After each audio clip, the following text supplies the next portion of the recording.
Hi, I'm Emily. And I'm Hayley. After meeting online, we became international best friends who bonded over how hard it is to find success in the entertainment industry. Join us and our celebrity co-authors as they help us write the book on how to make it. And, more importantly, uncover what making it even means.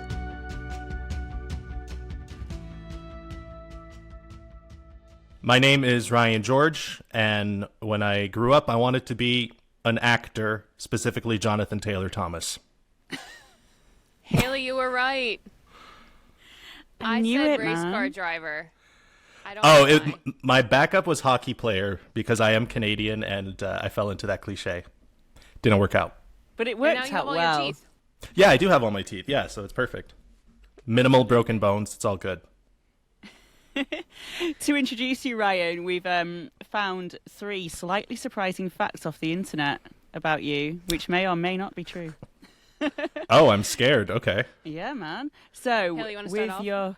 I'm in. So, with your millions of YouTube subscribers, you have a combined total of approximately 700 million views on YouTube, sparking a fan-led Ryan George cinematic universe. I have no way of knowing if that's true. I've tried counting the views, but it's hard to keep track of because I have like 600 videos, and I've tried spreadsheets and whatnot, but I can't. But that could be right. That could be right. I hope it's more, but I don't know. More. I did the math, so it's probably much more. And also in college, I took a class called The Idea of Math, so that's how bad at math I am. So yeah, that was the number that I came up with. Our second fact about you is that you are not Welsh professional football player Ryan George. I am not. No, but many internet sites say that. I've Googled myself. I know what's out there. A lot of these websites say that I'm a Welsh football player, which, no, it's not even a secret identity. It's just that's not me. I think there are a lot of Ryan Georges out there is the problem. Yeah. Yeah, and on the Google listings, when it says people also search for, Ryan Gosling comes up a lot, man. Yeah, I think it's a spell check thing probably, right? Because people are like... Or a compliment. That as a compliment. I'll take it, but I'm pretty sure those are typos. Or people who couldn't quite remember. They're like, Ryan G something. He's Canadian. Yes, and then that's just what happened. Yeah. That's it. And according to your Instagram, you wore a flowered cardigan on July the 26th, 2023. Is that or is that not true? On July... That's certainly possible. My God. I don't... Emily was very taken with your flowered cardigan. That's very possible. Yeah. Is it the one with the giant flowers on it? Yes. Yes. Then that is true. That is true. Yeah, I stand by that. Going back to your wanting to be an actor when you grew up, I guess you haven't landed too far away from that in that you are acting every day. Yeah, in a way. Yeah, it's not what I... Basically, the story behind that is... It's very specific and very strange, but it was, I think, like the series finale of the show Home Improvement with Tim Allen. And they did a kind of special behind the scenes thing where it was like the actors and they were like a big happy family and stuff. And I was 9 or 10 years old, and that's when it clicked for me that those were people and that this was a job and that I could maybe do that. And so that was like specifically, I was like, yeah, that's what I want to do. I want to be Jonathan Taylor Thomas in Home Improvement. But then quickly my parents were very encouraging. They're like, okay, let's go to like an acting workshop here in Montreal. And they brought me to a thing. And instantly I was like, oh no, I don't want to. The kinds of people that are doing this are very outgoing, and that's not me. So I kind of like shelved that for a long time. Oh, scary. Shy kid. I mean, when I saw, I think I was like maybe 4 years old when I saw The Wizard of Oz for the first time, and I had the same thing. I saw Judy Garland, and I was like, that's a person. Like, Right. I don't think that's really, her name's not Dorothy, and that means that someone gets to stand in front of that bale of hay or straw or whatever it was and sing a song. And if that's a job, then that's exactly what I want my job to be. Exactly. It's just something clicks where you're like, oh, this is, I don't have to be a hockey player. I don't have to be a, firefighter, policeman, as everyone wants to, astronaut. Yeah. There are other jobs, and one of them is goofing around, seemingly. It's not that, and those people probably, I'm thinking of the monkeys specifically in Wizard of Oz. It was probably a horrible set to be on for those guys. But it's funny, that first introduction to that world, of, oh, this is a thing that people do. Yeah. I never had the actor thing, but I don't think I did anyway. But I did have a thing with writing, a bit of an epiphany while watching Bambi. And I started writing the screenplay of Bambi, and it was so dark. Sorry, the play, Bambi the play. Oh. Sorry. And and I tried to make my friends be in Bambi the play, and it was just the darkest thing you've ever seen. But I guess, like, if you guys had been at school with me, you would have been well up for Bambi. Oh, yeah, probably. So did you, try to track down the person who killed Bambi's mom? You're like, somebody did this, and I need to find them. Yes, I'm not even, that was it. I get it. Yeah. Absolute genius. That is dark. That is kind of dark. Absolutely. My thing was to write. I wrote because I thought The Wizard of Oz was the only thing that needed to exist at that time. I wrote The Wizard of Old because I had a weird fascination with elderly people when I was a kid. Oh. And so they are fascinating. It was like a trek back to the senior home was and my friends were in it as well. Lots of white pigs. I did a lot of that too. When I started making videos, I would kind of just force people to be in them. Mostly my cousins. I was like, if we're hanging out, we're making something. I don't care. And they're like, all right, I guess that's what we do when we see Ryan now. Thinking of when I was young also, shortly after the realization of Home Improvement, they started casting for the movie Harry Potter. This was give me an idea of what time this was, and I was the perfect age. I was Daniel Radcliffe's age, and I remember seeing in the newspaper that they were trying to find Harry Potter, and I had little round glasses when I was a kid, so I wrote a letter along with a picture of myself, and I was like, "Hello, I think I could be a good Harry Potter. I am not British, but I trust that won't be a problem." And then I realized I didn't know where to send it, so I just went back into my desk. But that was my first attempt at getting cast, and they didn't. I don't know why they didn't take me. It might be because I didn't send it, but still, I feel like I got robbed. I was gonna say, what would have happened if you sent the letter? You could have sent it to Tim Allen since he's Santa Claus. Yeah, that's true. Yeah, I didn't think of that. Moment. Yeah, I didn't think of that, unfortunately.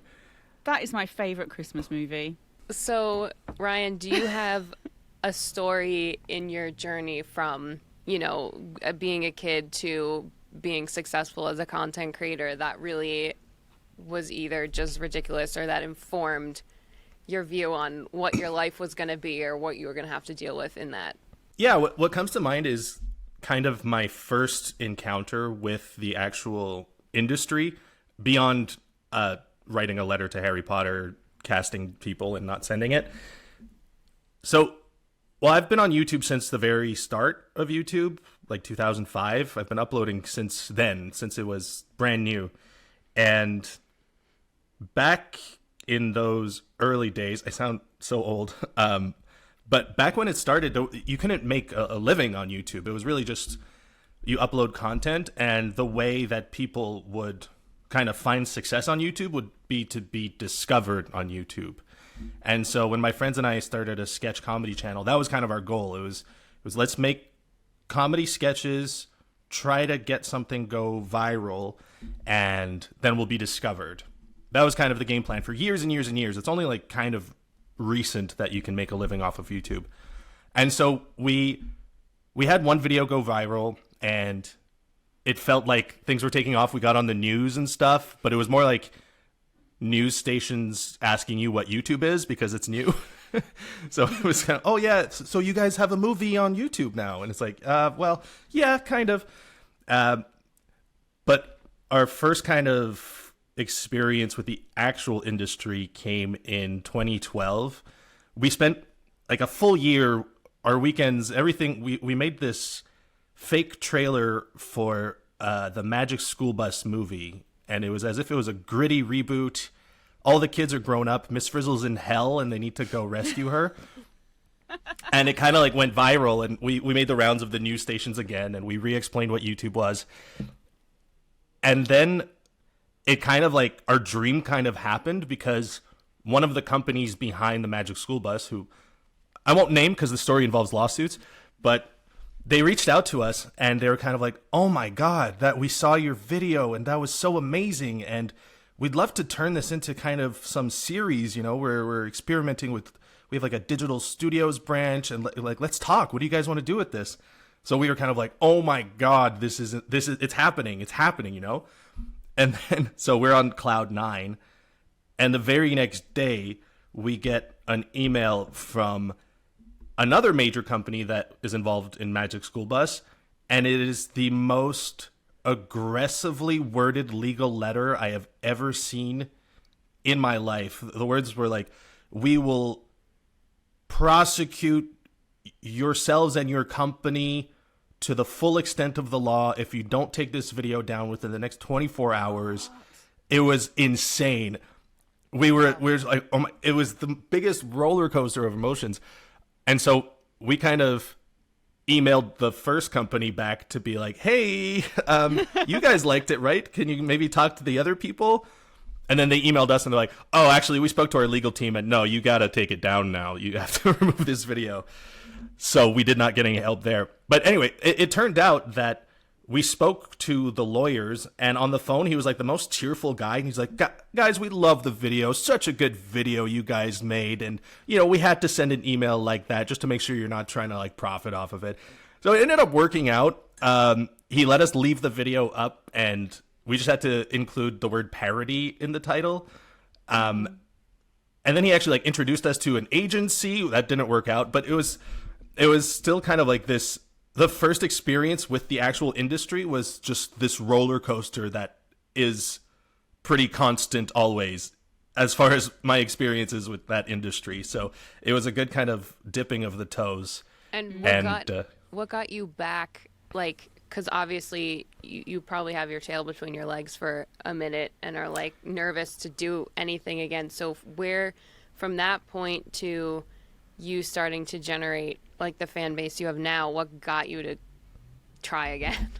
Well, we kept making videos, my friends and I, but a little bit less often. And we also did kind of get caught in the kind of Hollywood, like cog machine kind of thing. Because you can, if you're trying to convince other people to give you money to make something, that process can take years, and there's no guarantee that it's actually going to get made.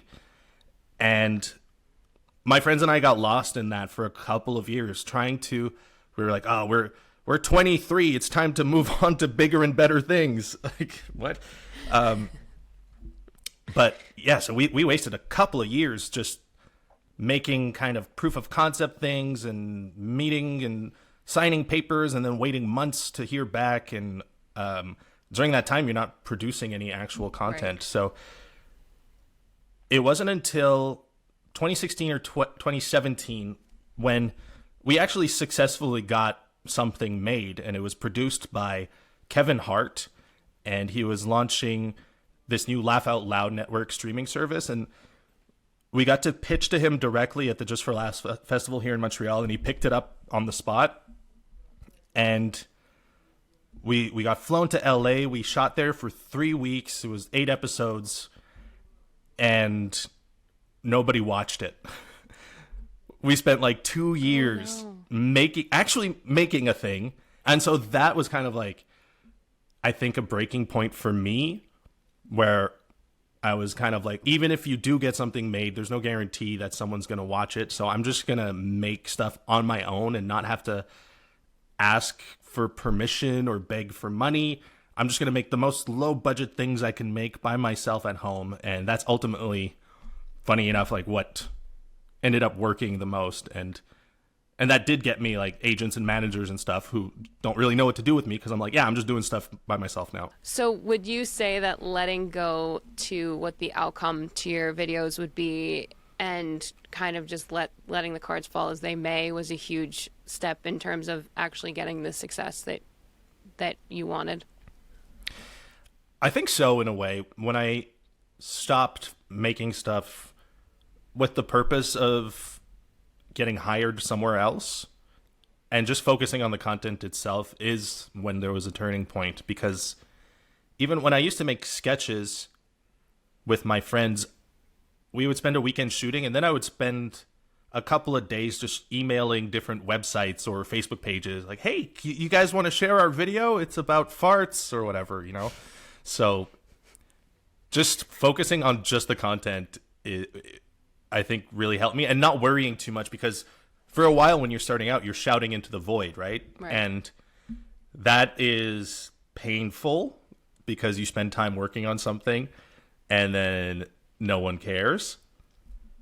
But if you don't pay too much attention to that and just focus on the thing that you actually like, which is hopefully making the content, then at least for me, that's when things kind of started clicking. And then I was able to launch the pitch meeting show and my own channel, and just cutting out all the red tape that I had been experiencing for the past 10 years, down to like not even needing locations or actors. I just have a green screen, and that I can focus on the writing and the comedy, and that's, you know, that works for me. That's great, because things start to fall down when you rely on other people, don't they? I do enjoy working with other people. I know. I don't want to seem like down a hole there. I don't want to like say everyone should just do what I do, but it does, depending on the project, it does complicate things because everyone has something to say. In the interest of churning out content the way that I do, it is easier for it to just be one person. But whenever I want to make something that actually looks good or has good production quality, I will absolutely work with a team, and it'll be a slower process. It will be, but I can't lie and say that the result isn't better. It's, you know, the quality does go up when you have not too many cooks in the kitchen, but like the right amount of cooks. Yeah. A couple line chefs in there. Yeah, a couple line chefs and like a friendly waiter. You have to have a bit of audaciousness about you, surely, to kind of push yourself out there. A little bit, yeah. It's a mix of, I guess, audacity and trying to not let the numbers get you down, because the numbers will be super low. And I was lucky enough that when I started pitch meetings, that show was on a channel that already had a viewership base. So that definitely helped. That for once I had been screaming into the void for years, and then suddenly there was a few people in that void. So there was finally people to watch it, and then they realized I had this other channel. That's also, I think, what helped a lot, is that I was doing it in silence for years and years and years, you know? Yeah. Then when people look my way, I've got, hey, you guys found my library. Come, look at all my books. You have a big portfolio really cool. already set up. And what got you through, because a lot of people, Haley and I were talking about this last night, a lot of people would set up the green screen and have the two different outfits and look at themselves and be like, what the hell am I doing? And just like roll the green screen back up and take off what got you through? Because obviously it's incredibly smart. It's very successful. Like I've been able to mention it to other people and they know exactly what it is. I think I mentioned to you that one of my friends who's a director loved the one you made about his movie. Mm-hmm. So what got you through that, this is absolutely ridiculous and I look insane moment to get you to keep moving with it? Well, it took years, and the further you go back in my videos, the less comfortable I am, I think. It's just over the years I've just come to accept that it's ridiculous. And I also, I think I have kind of disassociated a little bit, and I don't like that's not me, you know. So I'm not embarrassed because it's not me. Right. In a way, as weird as that sounds. But as I'm recording, because I do record at home, every time I ask my wife to put on headphones and listen to something so she doesn't hear me, because it's very embarrassing. I knock on her office, or I go see her wherever she is. I'm like, can you listen to Gilmore Girls really loud for like 20 minutes? And she's very nice and she obliges, but I'm sure that's very annoying. I remember you saying, correct me if I'm wrong, that you were inspired by something John Mulaney said to make your first pitch meeting? Yeah, well, for the concept of pitch meetings is inspired by a John Mulaney bit where he talks about how crazy it must have been to try to sell the movie Back to the Future. And he just kind of explains what Back to the Future was. And it's so funny because he's just explaining the movie, but in different words. But it's like, that is what happened. And it kind of clicked that applies to most movies. Most movies have just insanity that we accept because the movie keeps going. So it's kind of like, you're not going to pause the movie and be like, wait, what? Why would that character do that? You know, there's this suspension of disbelief that if you want to continue watching the movie, you're just like, okay, all right, you know, and then you forget about it. So I think kind of taking the moment to look at the things is funny. Like for most movies, I've made like 330 of these videos, and there's usually something to say. Yeah.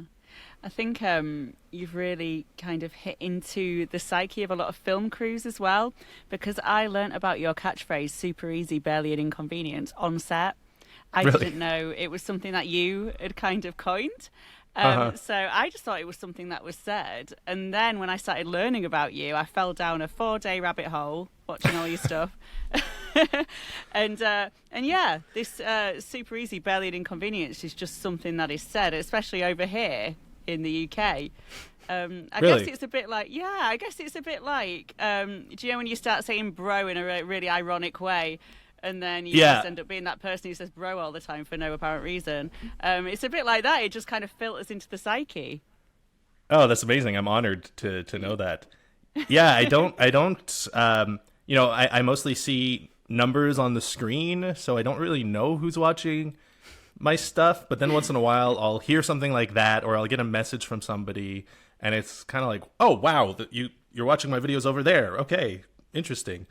It's, it's always surprising I'll be like somewhere weird on the planet, like on vacation, and someone will like swim up to me in a pool and be like, hey, man.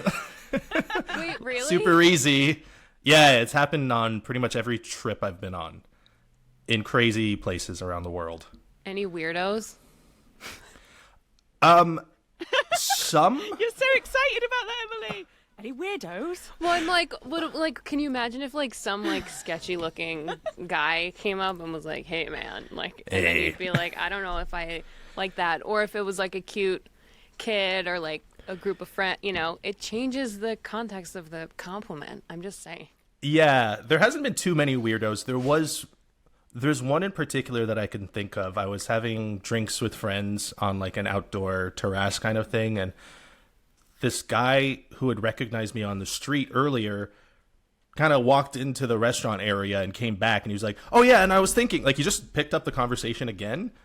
And so I kind of had to introduce this stranger to my friends because they were like, oh, do you know this guy?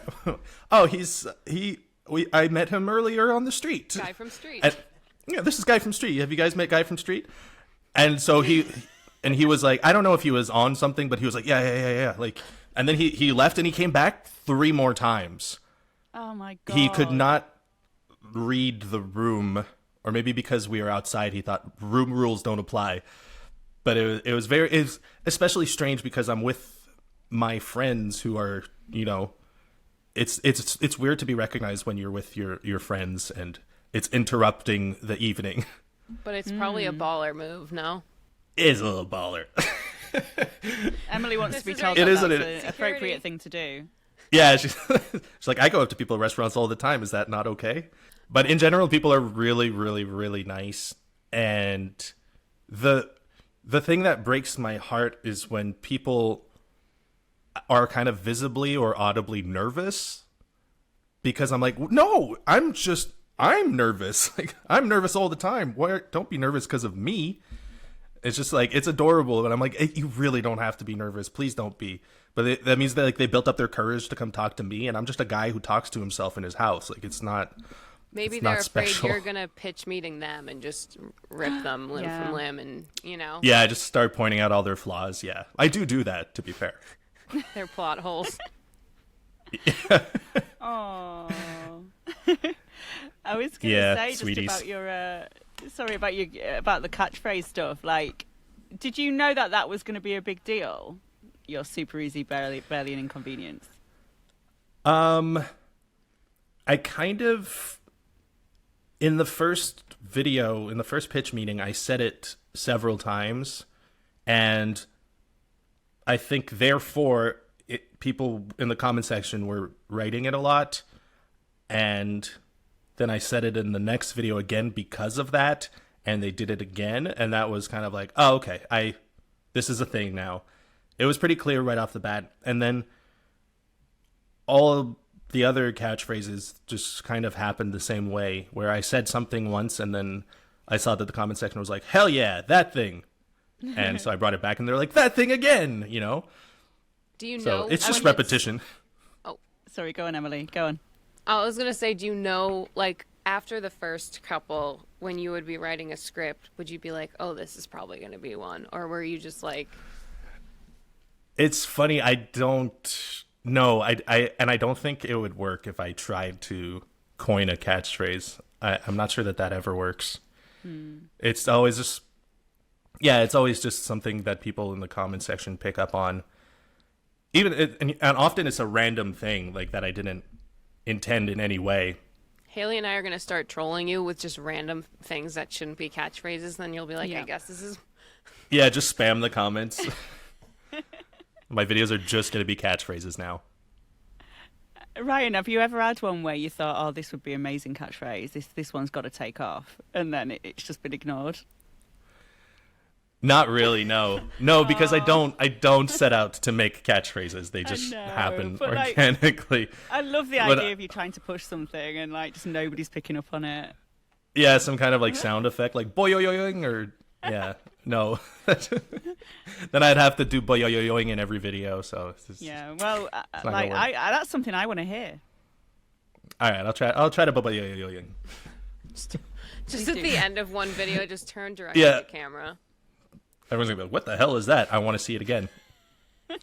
So, do you think that, like, what part of your personality do you think makes you successful?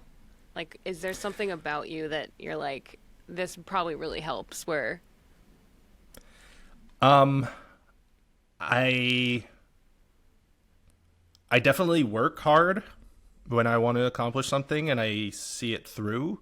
I read this thing from, I think it was a quote or even just a Facebook post from James Gunn years ago, and he said, just finish things, basically was his message. Even if it's bad, just finish it. And I think that there's a lot of truth in that, and I just I make sure that I finish things that I start when it comes to creativity. So that's one thing, the kind of, I guess, workaholism, finishing things, and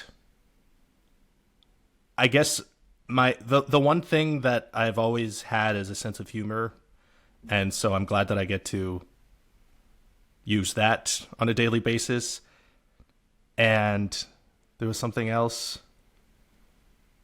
No, that's it. That's all. That's why I have success. No, I just had an idea. Go like.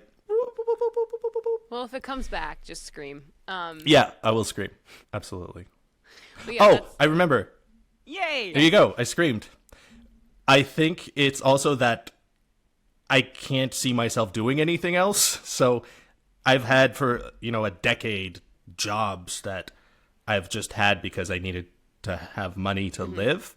But I've always spent my free time doing something related to comedy.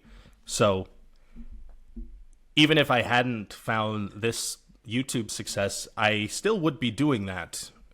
And I'm just, in a way, I'm lucky that it ended up catching after doing it for years and years and years. But in a way that kind of, it's not liking anything else, which in a way translated to being persistent and patient because I like it. Yeah. I mean, you've obviously had this big like period of growth. What did you used to think was important when you first started out that actually isn't at all? Well, it's pretty much goals of like these kind of benchmark goals that I've had of, you know, reaching 1 million subscribers or stuff like that. It's really, it's great. And I have like a flickering moment of pride, but then you realize that your brain is just like, okay, so now what's next, you know? And I think that applies not only to YouTube, but also anything else really that you're trying to achieve, is that once you achieve it, you're not going to have, like, you're not going to be at a destination where everything is great. There's always going to be like okay, what now? You know, especially I guess in creative fields, there's no end point really. And I think when I was trying to get a career going in Hollywood or whatever, trying to convince people to finance projects, it was always this kind of thing of like, oh, once I get this, then everything's good. It was the same thing like when the Magic School Bus email, the thought was like, oh, I made it, you know? Or the Kevin Hart show is like, this is the thing. There's never really a thing. It's just if you love what you do, you're just going to keep doing it, and the benchmarks and the subscribers are nice and whatnot, but the making it is the making it. If that makes sense. No, it does. It makes perfect sense. Put that on a shirt. Yeah. That's some great Working title right for there, this podcast. Yeah, there you go. The making it is the making it. Well, yeah, it's true. Yeah. Like I've heard a lot of interviews with people I admire, and I always say that I have a habit of energetically strangling things, which Haley can confirm. And being like, and being like, this is gonna be this, and then this person's gonna say like, this is how it's all gonna come, rather than this is my ultimate goal. And no interview I've heard does anyone sound like that. Like I remember one with Adam Sandler where he was like, yeah, I was in my early 20s and I was like, you know, doing stuff, having fun with my friends, and you know, he's like, he wanted to make it because he had told all his friends back home that he was going to, but he was like, but you know, if it didn't, I could always go work for my dad. It's never like, it's always like I was having fun with the people I was with. I was doing something I was really passionate about, and that's the thing that stuck, rather than you see a lot of people, especially now with TikTok, who are like putting all their time and energy and sense of self, quite frankly, into like, this video is going to be the thing, and then if it doesn't land, it's like, what's wrong with me? So yeah, I think that's really important for people to hear. Yeah, and I think people are chasing, especially today, fame, which is not a destination either, and being recognized on the street is not, it's not going to change your life in any way. If anything, like sometimes you're like, oh, I hope nobody recognizes me today because I just want to go do my groceries, you know? Stop interrupting me 3 times at dinner.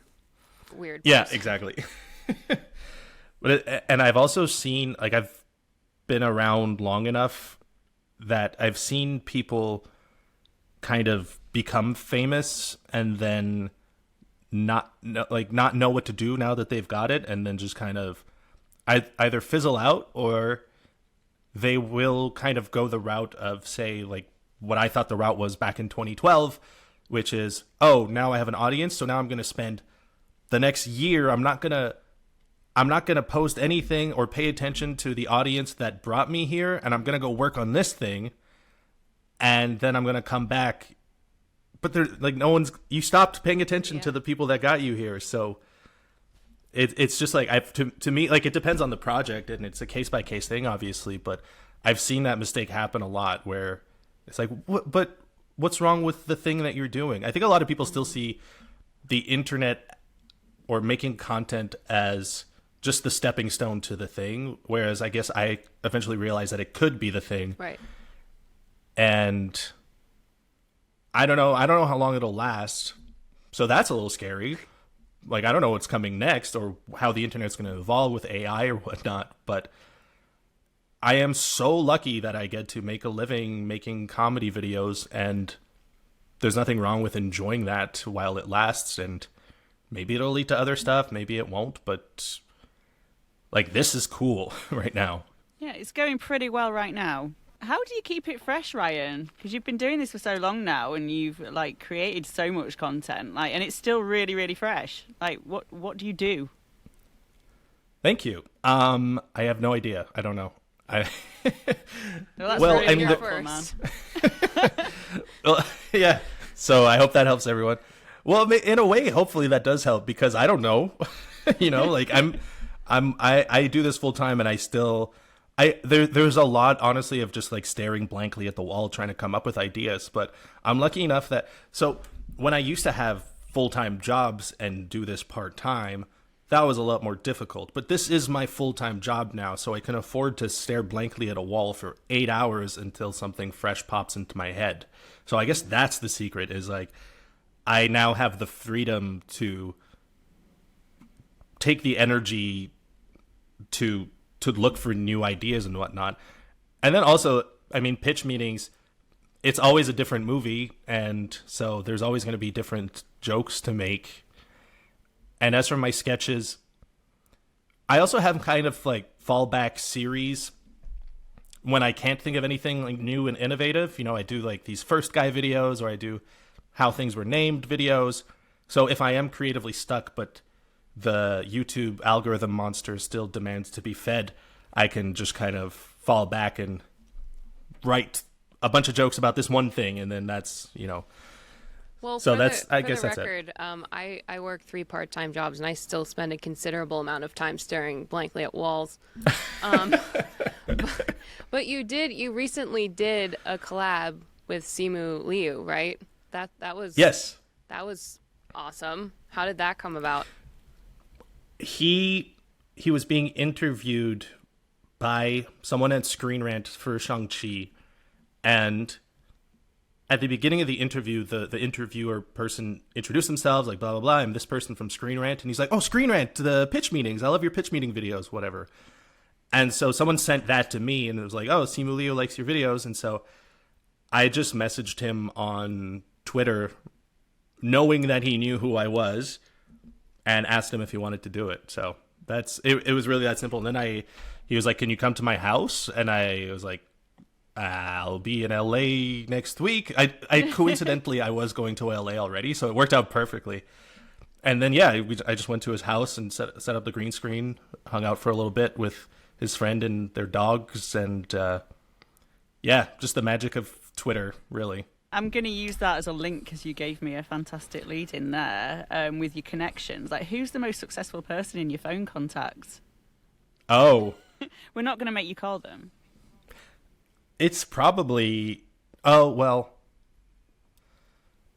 It would be between, I guess, Simu Liu, or I've also kind of become friends/acquaintances with Daryl Morey, who is... the president of the 76ers basketball team.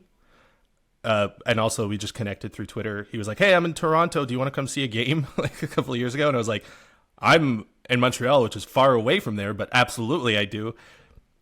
And so, yeah, he's like, yeah, bring some friends. So I brought, like, very last minute, my friends and I went to Toronto, and he like gave us amazing seats, brought us out to dinner. And he's like, yeah, I love your videos. I was like, that's crazy. Like, this, I'm not even I had to look up the rules of basketball before going, but it was still a pretty cool experience. And he's such a nice guy. It's funny to see like headlines, because there's like, I don't know, there's always stuff going on in the NBA. And since I Googled basketball, now sometimes I get suggested articles. But yeah, he's always in the headlines, and I'm like, huh, that's Daryl. It's Classic nice. Daryl. Classic Daryl. Do you have Classic. anybody you kind of consider a mentor? Not really, no, because I'm one of the only people in the city that does this. Yeah. So there's no one that I can. This stuff. There's no. Yeah, I'm peerless.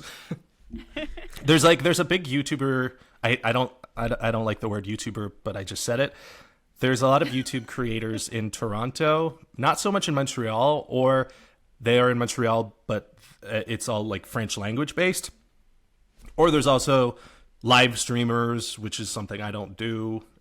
So there's yeah, exactly. Like, since I have been here since the beginning, there's no one that I've really been able to get to mentor me. So I read books instead.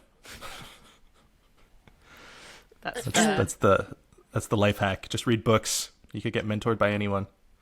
That's true. So deep. You'd be like, my mentor's deep. God. I read the Bible a lot. Yeah. Talk directly. Yeah. So that's why I sacrifice a lot. So It really helps. So with the success you've found in as a content creator, I won't say YouTuber. What do you consider making it? Like, what is your definition of that phrase that gets used so much?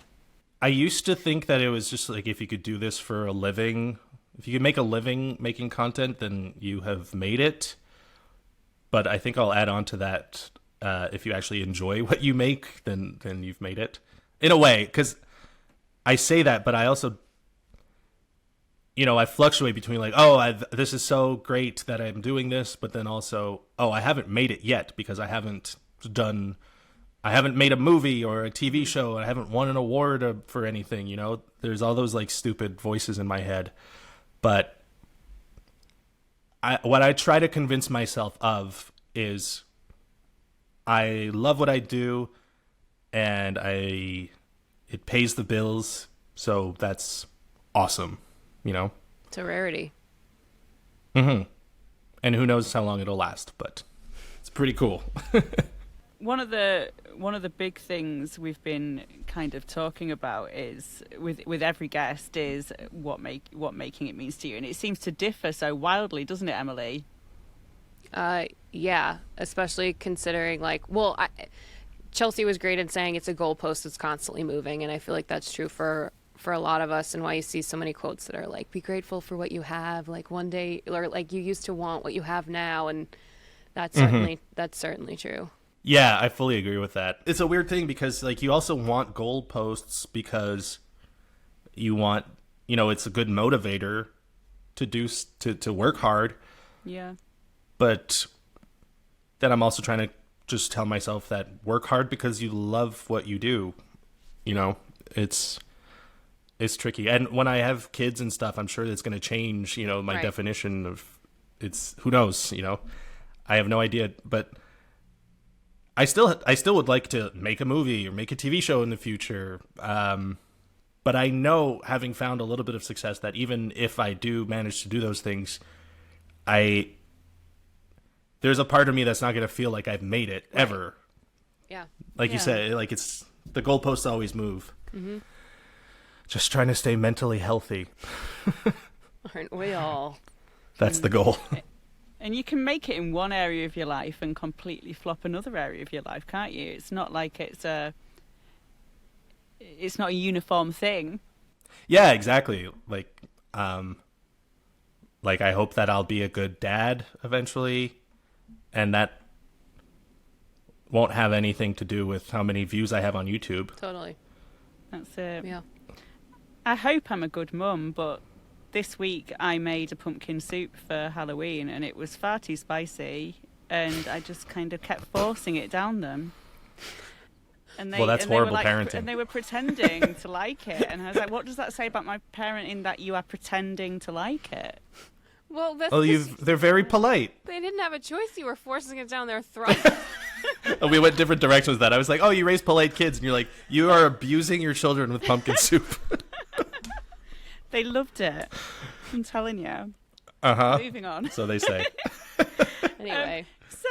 Anyway, Ryan, We're kind of composing this dummies guide, and each guest is a chapter. So you will be chapter 2, and we need a chapter title. What would your chapter title be called? I would say it's never super easy. When you said that, I thought of soup, like Haley's. Actually, I changed my chapter to shitty pumpkin soup. Shitty pumpkin soup. It was And really people will nice, flip guys. expecting a recipe, and they'll get none of that. None of that. None of that. No, that's a good one though.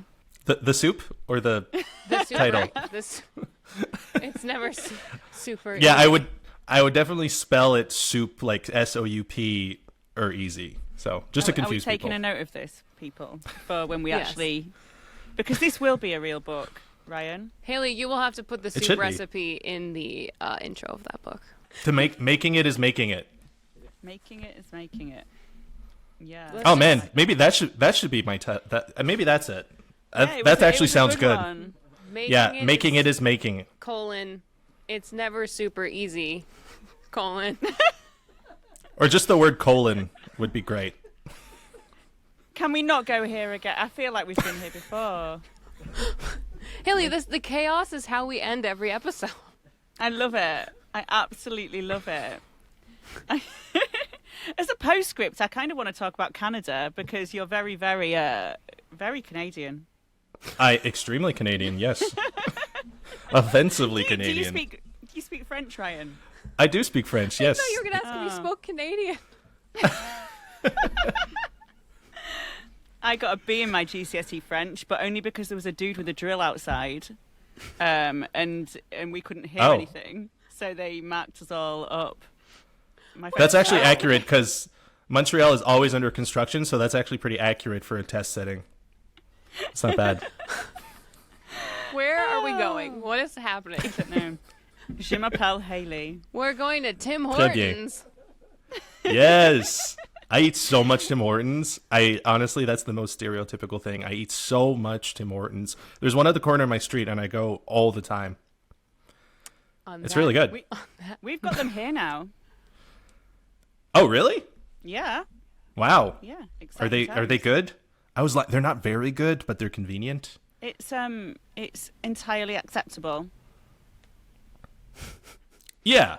Colon It's an entirely acceptable level of risk. Yeah. That's about right. Anyway, Anyway, Ryan, would you like to say something in French to sign us off here? merci beaucoup d'avoir écouté. That's about it. All right. Thank you very Thanks much. for listening.